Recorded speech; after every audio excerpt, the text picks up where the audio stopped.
ಗಾಳಿ ಆಂಜನೇಯ ದೇಗುಲ ಟ್ರಸ್ಟ್ಗೆ ಹೈಕೋರ್ಟ್ನಲ್ಲಿ ಹಿನ್ನಡೆಯಾಗಿದೆ. ಗಾಳಿ ಆಂಜನೇಯ ದೇವಸ್ಥಾನ ಸುಪರ್ದಿಗೆ ಪಡೆದಿದ್ದ ಮುಜರಾಯಿ ಇಲಾಖೆಯ ಆದೇಶ ಪ್ರಶ್ನಿಸಿ ಟ್ರಸ್ಟ್ ಹೈಕೋರ್ಟ್ ಮೆಟ್ಟಿಲೇರಿತ್ತು. ಅರ್ಜಿ ವಿಚಾರಣೆ ನಡೆಸಿದ ಹೈಕೋರ್ಟ್ ಸರ್ಕಾರದ ಆದೇಶಕ್ಕೆ ತಡೆ ನೀಡಲು ನಿರಾಕರಿಸಿದೆ. ಅಲ್ಲದೆ 2 ವಾರಗಳಲ್ಲಿ ಆಕ್ಷೇಪಣೆ ಸಲ್ಲಿಸುವಂತೆ ರಾಜ್ಯ ಸರ್ಕಾರಕ್ಕೆ ನಿರ್ದೇಶನ ನೀಡಿ ವಿಚಾರಣೆಯನ್ನ ಮುಂದೂಡಿದೆ.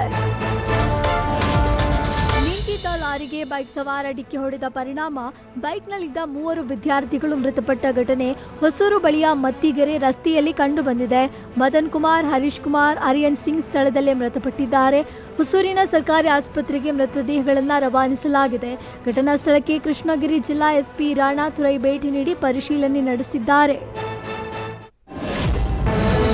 ಸಿನಿಪ್ರಿಯರಿಗೆ ಗುಡ್ ನ್ಯೂಸ್ ಸಿಕ್ಕಿದೆ. ಮಲ್ಟಿಪ್ಲೆಕ್ಸ್ ಸೇರಿದಂತೆ ಎಲ್ಲಾ ಚಿತ್ರಮಂದಿರಗಳಿಗೆ ಏಕರೂಪ ಟಿಕೆಟ್ ದರ ಘೋಷಿಸಿ ಸರ್ಕಾರ ಆದೇಶ ಹೊರಡಿಸಿದೆ.